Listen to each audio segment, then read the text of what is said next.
कहानी की शुरुआत होती है एक अस्पताल से, जहां एक डॉक्टर को हैरानी होती है कि सिर्फ हाथ पर काटने की वजह से किसी मरीज का एक्सरे क्यों कराया गया है। वो नर्स आना से कहता है कि जाकर उस मरीज को देखो।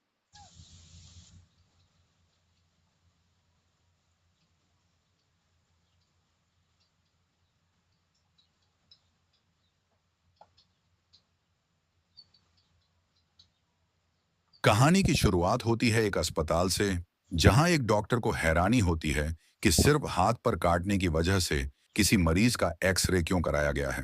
वो नर्स आना से कहता है कि जाकर उस मरीज को देखो। आना जब सिस्टम में चेक करती है तो पता चलता है कि उस आदमी को तो सीधे आईसीयू भेज दिया गया है, जो एक छोटे से काटने के लिए काफी अजीब है। अपना शिफ्ट खत्म होने के बाद आना घर लौटती है, जहां उसका पति लुइस इंतजार कर रहा होता है। दोनों प्यार भरी रात बिताते हैं, लेकिन इस बीच उन्हें पता भी नहीं चलता कि टीवी पर एक आपातकालीन खबर चल रही है।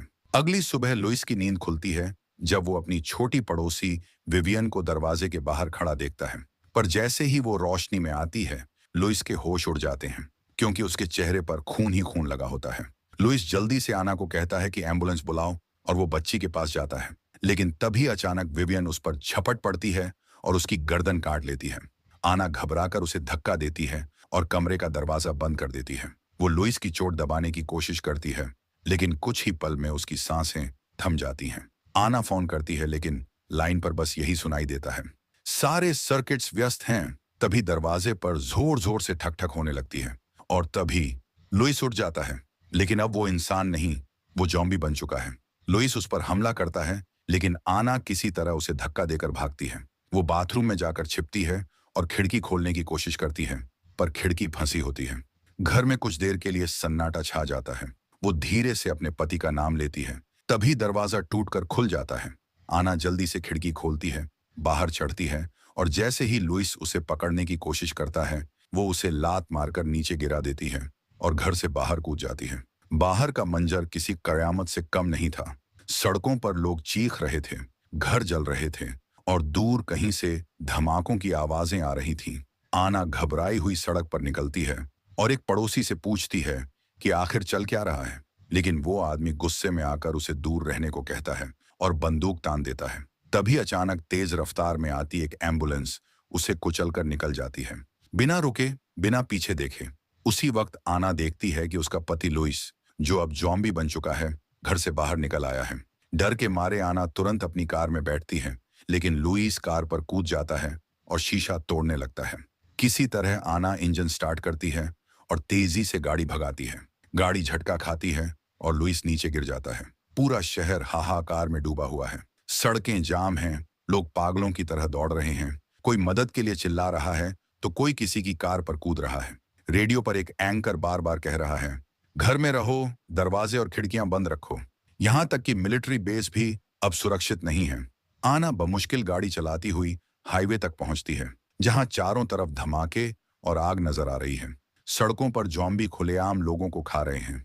अचानक एक आदमी उसकी कार का दरवाजा खोलकर अंदर घुसने की कोशिश करता है। आना डर कर उसे धक्का देती है, लेकिन इसी झगड़े में उसकी गाड़ी पेड़ से जा टकराती है और वो बेहोश हो जाती है। इस बीच दुनिया भर में हालात और भी बिगड़ जाते हैं। लोग दहशत में हैं, सरकार और सेना दोनों लाचार दिख रहे हैं। हर शहर में दंगे भड़क चुके हैं, अस्पतालों में जगह नहीं बची, और हर रोज इमारतें उड़ाई जा रही हैं। कुछ देर बाद जब आना होश में आती है, तो उसके सामने एक पुलिस अधिकारी खड़ा होता है। उसका नाम है केनेथ। वो बंदूक ताने हुए कहता है, बोलो कुछ, ताकि पता चले तुम इंसान हो। आना बोलती है, और दोनों साथ में वहां से निकल पड़ते हैं। रास्ते में उन्हें तीन और लोग मिलते हैं, जो पहले तो उन पर गोली चला देते हैं, लेकिन जल्दी समझ जाते हैं कि ये जॉम्बी नहीं है। वो बताते हैं कि उन्होंने कई रास्ते ट्राई किए, लेकिन हर जगह जॉम्बी भरे पड़े हैं। आखिर सब मिलकर एक ही फैसला करते हैं, अब हमें मॉल की तरफ जाना होगा, शायद वहीं थोड़ी सुरक्षित जगह मिले। आना और बाकी सब लोग मॉल के दरवाजे को तोड़ने की कोशिश कर रहे होते हैं, लेकिन तभी बाहर से जॉम्बीज का झुंड उनकी तरफ बढ़ने लगता है। हालात बिगड़ते देख केनेथ अपनी बंदूक निकालता है और लॉक पर गोली चला देता है। जैसे ही दरवाजा खुलता है, वो सब अंदर घुस जाते हैं, लेकिन एक जॉम्बी आखिरी पल में दरवाजा पकड़ लेता है। केनेथ तुरंत उसे लात मारकर पीछे धकेल देता है और आखिरकार दरवाजा बंद हो जाता है। अंदर पहुंचने के बाद वो लाइट्स ऑन करते हैं, लेकिन फोन काम नहीं कर रहा होता। वो लोग देखते हैं कि वो एक स्टोर में फंसे हुए हैं जिसके सारे दरवाजे बंद हैं। बाहर निकलने के लिए वो एक टॉयलेट कमोड उठाकर शीशे पर फेंकते हैं और किसी तरह मॉल के अंदर पहुंच जाते हैं। आना पास के फाउंटेन में जाकर अपने कपड़ों और हाथों से खून साफ करती है, जबकि बाकी सब मॉल की जांच करने लगते हैं। फ्रंट गेट्स बंद हैं, इसलिए आंद्रे और माइकल दूसरे रास्ते चेक करने निकलते हैं, जबकि केनेथ और बाकी लोग मुख्य दरवाजे पर पहरा देते हैं। घर का सारा सामान सबसे कम दाम में लेती हूँ। 2 घंटे में डिलीवरी, और वो भी बिना किसी डिलीवरी फी के। मुख्य दरवाजे पर पहरा देते हैं। पीछे की तरफ जाते हुए आंद्रे एक शीशे के पीछे फंसे जॉम्बी को देखकर डर जाता है, लेकिन राहत की बात यह है कि वो ग्लास शैटर प्रूफ होता है। दूसरी तरफ आर्केड एरिया में माइकल एक गेम मशीन से बड़ा हथौड़ा उठाता है और आवाजों के पीछे के दरवाजे की ओर बढ़ता है। तभी एक जॉम्बी अचानक छलांग लगाकर उस पर टूट पड़ता है। दोनों के बीच जबरदस्त झगड़ा होता है। हथौड़ा गिरकर टूट जाता है, लेकिन माइकल किसी तरह टूटे हुए हैंडल से उस जॉम्बी के सिर में घोंप देता है और उसे मार गिराता है। इधर मेन एंट्रेंस पर एक जॉम्बी आंद्रे की प्रेग्नेंट पत्नी लूडा पर हमला कर देता है। केनेथ तुरंत आगे बढ़कर बंदूक से जॉम्बी को मारता है, लेकिन जॉम्बी अब उस पर टूट पड़ता है और उसे फाउंटेन में गिरा देता है। झगड़े में केनेथ के हाथ में चोट लग जाती है। आना तुरंत जमीन पर पड़ी केनेथ की बंदूक उठाती है और जॉम्बी पर गोली चलाती है। गोली उसके कंधे पर लगती है, लेकिन इतना काफी होता है कि सब भागने का मौका पालें। तीनों तेजी से दौड़ते हुए बाकी ग्रुप से मिलते हैं और एलिवेटर में कूद जाते हैं। जैसे ही वो ऊपर वाले फ्लोर पर पहुंचते हैं, उनके सामने 3 सशस्त्र गार्ड खड़े होते हैं, जो उन्हें देखकर बंदूक तान देते हैं और सख्त लहजे में कहते हैं, ये मॉल हमारा है, अब यहां से निकल जाओ। थोड़ी बहस के बाद आना किसी तरह गार्ड्स को मना लेती है कि वो लोग मॉल के अंदर रुक सकते हैं, लेकिन गार्ड्स उनकी सारी हथियारें जब्त कर लेते हैं। अब सब लोग मॉल में लगे टीवी पर देखते हैं कि कैसे पूरी दुनिया तबाही, मौत और अफरा तफरी में बदल चुकी है। वहीं से उन्हें पता चलता है कि जॉम्बी को मारने का सिर्फ एक तरीका है, उनके दिमाग पर वार करना। उसी दौरान टीवी पर एक ऑफिसर बताता है कि फोर्ट पास्टर नाम की जगह अब भी सुरक्षित है। ये सुनकर केनेथ चौंक जाता है, क्योंकि वहां उसका भाई काम करता है। दूसरी तरफ आंद्रे अपनी गर्भवती पत्नी लूडा को बाथरूम में ले जाता है, जहां उसे लूडा के हाथ पर एक छोटा सा काटने का निशान दिखाई देता है। वो इसे मामूली समझकर नजरअंदाज कर देता है। इस बीच आना फर्स्ट एड किट ढूंढते हुए भावनात्मक रूप से टूट जाती है, लेकिन खुद को संभाल कर केनेथ के घाव पर पट्टी बांधती है। माइकल सुझाव देता है कि मॉल के कमजोर हिस्सों को लकड़ी से बंद कर देना चाहिए और छत पर बड़ा सा SOS साइन पेंट करना चाहिए, ताकि अगर कोई हेलीकॉप्टर गुजरे तो उन्हें देख सके। नीचे की ओर गार्ड्स को फाउंटेन में पड़ा एक हिलता हुआ जॉम्बी दिखाई देता है। वो भी कभी उनका साथी गार्ड था। मजबूर होकर वे उसके सिर में गोली मार देते हैं। इसके बाद गार्ड्स मॉल के बाकी हिस्सों में घूम घूम कर जितने भी जॉम्बीज दिखते हैं, सबको खत्म कर देते हैं। थोड़ी देर बाद वे उन जॉम्बी के शवों को मॉल की छत से नीचे फेंक देते हैं, जबकि बाकी लोग छत पर SOS का निशान पूरा करते हैं। ऊपर से पूरा शहर साफ दिखाई देता है। हर तरफ जॉम्बी ही जॉम्बी हैं। अचानक उन्हें दूर से गोलियों की आवाजें सुनाई देती हैं। वो बाइनोक्यूलर से देखते हैं तो सामने एक गन स्टोर की छत पर एक आदमी दिखता है। उसका नाम है एंडी। वो अकेला है और एक बोर्ड पकड़े हुए है जिस पर लिखा है, मैं अकेला हूं। फिर वो ऊपर आसमान की ओर इशारा करता है। एक हेलीकॉप्टर गुजर रहा होता है। सब लोग जोर जोर से हाथ हिलाते हैं, लेकिन हेलीकॉप्टर उन्हें अनदेखा करके उड़ जाता है। रात होते ही गार्ड्स सबको एक स्टोर के अंदर बंद कर देते हैं, ताकि कोई भी सप्लाई चुराने न जाए। अंदर माहौल शांत लेकिन भारी होता है। माइकल कहता है कि हमें खुद कुछ करना होगा, कोई मदद अब नहीं आने वाली। लेकिन आंद्रे को पूरा भरोसा है कि हेलीकॉप्टर वापस आएगा। वहीं केनेथ अपने भाई के बारे में सोच रहा होता है। उसे अब किसी की परवाह नहीं, बस किसी तरह फोर्ट पास्टर पहुंचकर अपने भाई को ढूंढना चाहता है। इसी बीच गार्ड्स टीवी देख रहे होते हैं, जहां एक पादरी कह रहा होता है कि ये जॉम्बी कोई बीमारी नहीं, बल्कि ईश्वर का इंसानों के पापों के लिए दंड है। अगली सुबह सबकी नींद मॉल के ऑटोमेटिक टाइमर से खुलती है। लाइट्स जल उठती हैं और म्यूजिक बजने लगता है। लेकिन जब वो टीवी ऑन करते हैं तो सिर्फ सफेद झिलमिलाती लाइंस दिखती हैं, यानी अब कोई सिग्नल नहीं बचा है। गार्ड टेरी कंट्रोल रूम देखने निकलता है और रास्ते में उसकी मुलाकात आना से होती है। आना उसे मना लेती है कि कम से कम उन्हें स्टोर से बाहर निकलने दो, ताकि वो बाथरूम जा सकें। टेरी कंट्रोल यूनिट तक पहुंचकर म्यूजिक बंद करता है और फिर सिक्योरिटी कैमरे चेक करता है। तभी उसे कुछ दिखता है। एक ट्रक मॉल की तरफ आ रहा होता है। टेरी सबको ये बताता है और पूरा ग्रुप छत पर दौड़कर पहुंच जाता है। अब सबके बीच बहस शुरू हो जाती है। आना कहती है कि हमें उन सर्वाइवर्स को अंदर आने देना चाहिए, लेकिन गार्ड सीजे और बार्ट कहते हैं कि अजनबियों पर भरोसा नहीं किया जा सकता। टेरी अपने दोस्तों से असहमत होता है और इसी मौके का फायदा उठाकर माइकल और केनेथ दोनों गार्ड्स को घूंसे मारकर गिरा देते हैं और उन्हें निहत्था कर देते हैं। इसके बाद टेरी उन दोनों गार्ड्स को मॉल के स्टोरेज सेल में बंद कर देता है। आना और लूडा मिलकर एक बड़ा सा साइन बोर्ड बनाती है ताकि ट्रक ड्राइवर को मॉल के पिछले दरवाजे की तरफ रास्ता दिखे, लेकिन अचानक ट्रक उल्टी दिशा में जाकर दीवार से जोरदार टक्कर मार देता है। अब आंद्रे और माइकल बाहर भागकर जॉम्बीज से भिड़ते हैं ताकि ट्रक वालों की मदद कर सकें। दोनों जबरदस्त फायरिंग करते हैं और कई जॉम्बीज को गिरा देते हैं, लेकिन जल्द ही गोलियां खत्म हो जाती हैं और उन्हें वापस अंदर भागना पड़ता है। खुशी की बात यह होती है कि ट्रक के सारे लोग जिंदा और सुरक्षित होते हैं।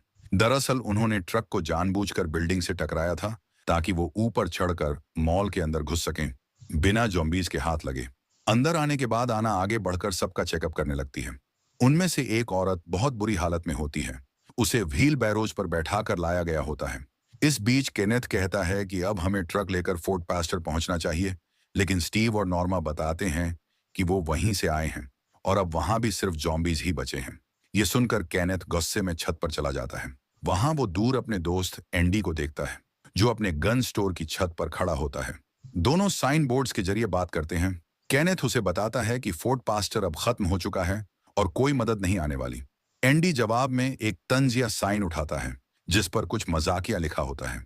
ये देखकर केनेथ मुस्कुरा देता है। एक पल के लिए उसे लगता है कि डर के बीच भी थोड़ी इंसानियत अब भी बची है। दूसरी तरफ आना सबकी चोटों का इलाज कर रही होती है। तभी टेरी उस बीमार औरत को देखने जाता है, लेकिन कुछ देर बाद वो अचानक दम तोड़ देती है। आना उसकी नब्ज चेक करके कंफर्म करती है कि वो मर चुकी है और उसे चादर से ढक देती है, लेकिन तभी सबके होश उड़ जाते हैं। वो औरत अचानक उठ बैठती है। अब वो इंसान नहीं रही, एक जॉम्बी बन चुकी है।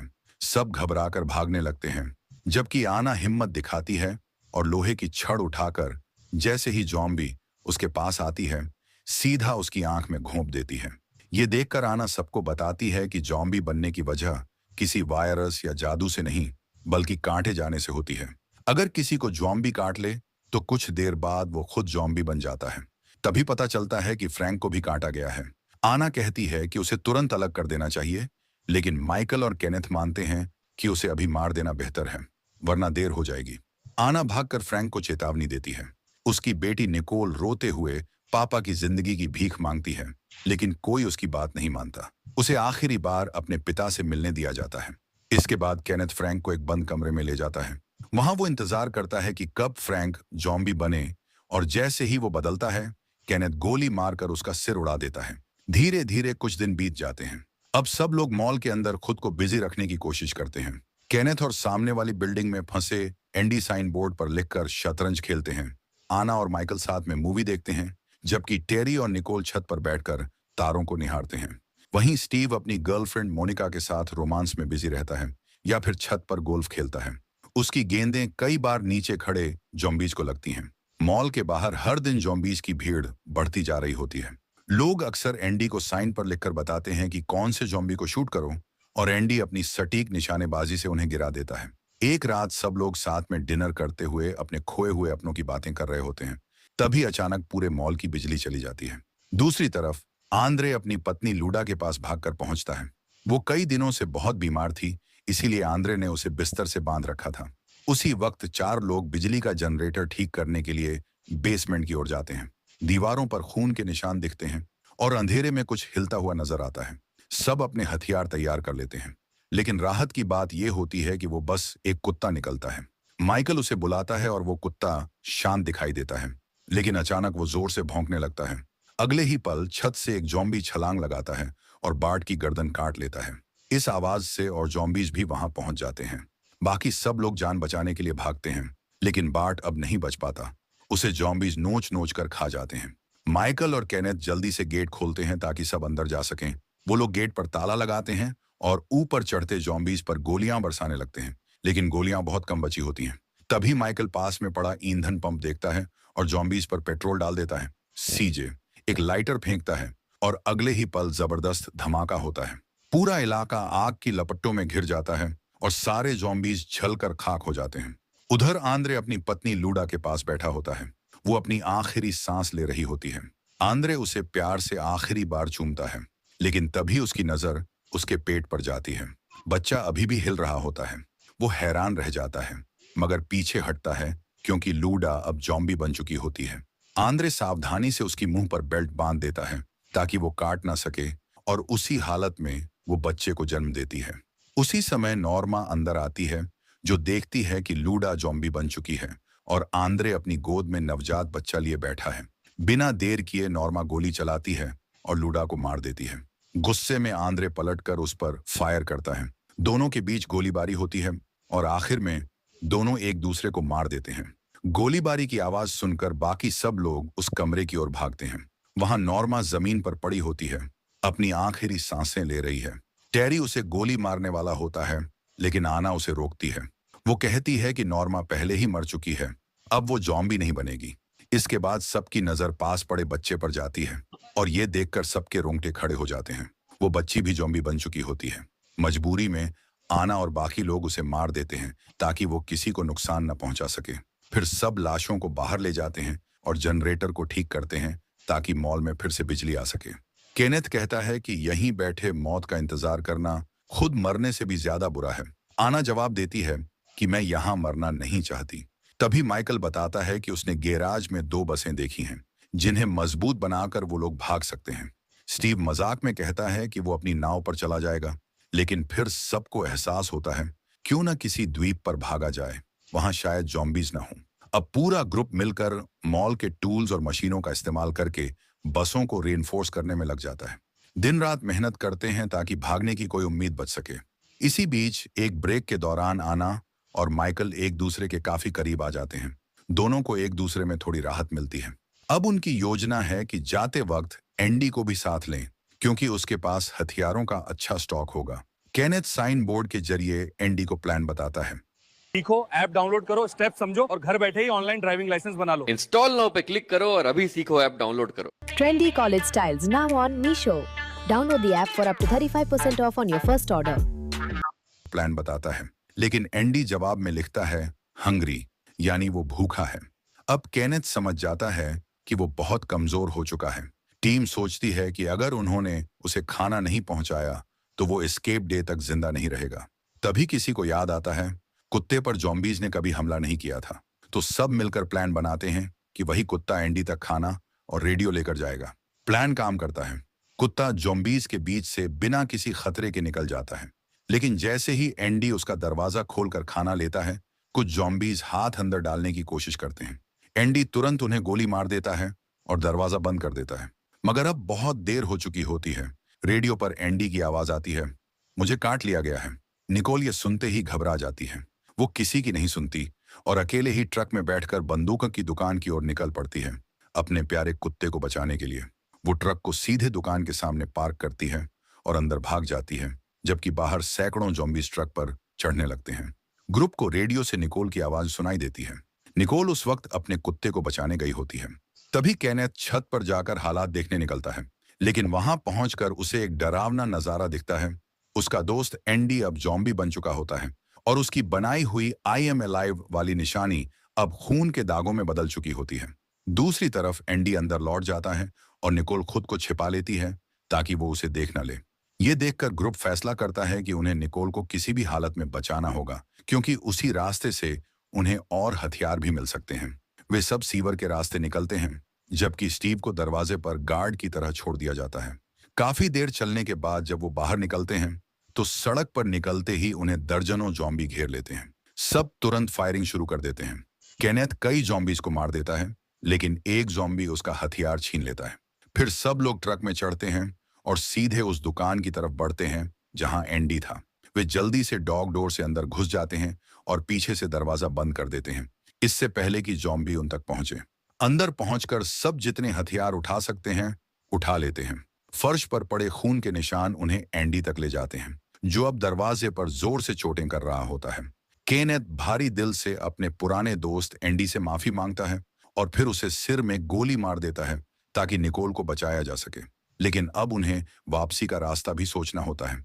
इस बार सीजे छत पर जाकर एक फ्यूल टैंक फेंकता है और उसे गोली मारकर धमाका कर देता है। आग और विस्फोट से सारे जॉम्बी ध्यान भटकाते हैं और ग्रुप इसी मौके का फायदा उठाकर भाग निकलता है। सड़क पार करते हुए वो हर जॉम्बी पर फायर करते हैं जो आग में नहीं जल रहा होता। जब ग्रुप किसी तरह मॉल के दरवाजे तक पहुंचता है, लेकिन वहां स्टीव नहीं होता जो दरवाजा खोलने वाला था।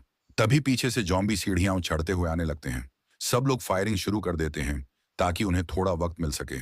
तभी आना पहुंचती है और दरवाजा खोलकर सबको अंदर ले आती है। लेकिन जैसे ही वो दरवाजा बंद करने की कोशिश करते हैं, जॉम्बी उसे पकड़े रहते हैं। इसलिए अब बस एक ही रास्ता बचता है, भागना। दूसरी तरफ सब बचे हुए लोग और कुत्ता मिलकर एलिवेटर की ओर दौड़ते हैं और जैसे तैसे दरवाजा बंद कर देते हैं, इससे पहले कि जॉम्बी उन तक पहुंच पाए। नीचे गैरेज में पहुंचकर वे स्टीव को देखते हैं जो पहले से वहीं छिपा हुआ होता है। सब उस पर गुस्सा निकालते हैं क्योंकि वो अपनी जिम्मेदारी निभाने की जगह जान बचा रहा था। अब ग्रुप दो हिस्सों में बंटता है ताकि दोनों बसों में बैठकर मॉल से बाहर निकल सके। वे तेजी से गैरेज का गेट तोड़कर बाहर निकलते हैं, लेकिन बाहर का नजारा और भी डरावना होता है। हजारों जॉम्बीज बसों को चारों तरफ से घेर लेते हैं। अंदर बैठे सर्वाइवर्स खिड़कियों से गोलीबारी करते हैं, जबकि स्टीव एक चेनसॉ उठाकर जॉम्बीज को काटना शुरू कर देता है। भीड़ बहुत ज्यादा होती है, इसलिए सीजे फिर से एक फ्यूल टैंक फेंकता है और उसे गोली मार देता है। तेज धमाके से रास्ता साफ हो जाता है और दोनों बसें तेजी से शहर की सड़कों पर दौड़ने लगती हैं। लेकिन तभी केनेथ देखता है कि एक जॉम्बी बस से लटका हुआ है। उसे गिराने के लिए वो बस को झटका देता है, जिससे गलती से ग्लेन का संतुलन बिगड़ जाता है और चेनसॉ मोनिका पर गिर जाती है। बस दीवार से टकराकर पलट जाती है। दूसरी बस उनकी मदद के लिए लौटती है, लेकिन स्टीव खुद बाहर निकलकर भागने की कोशिश करता है।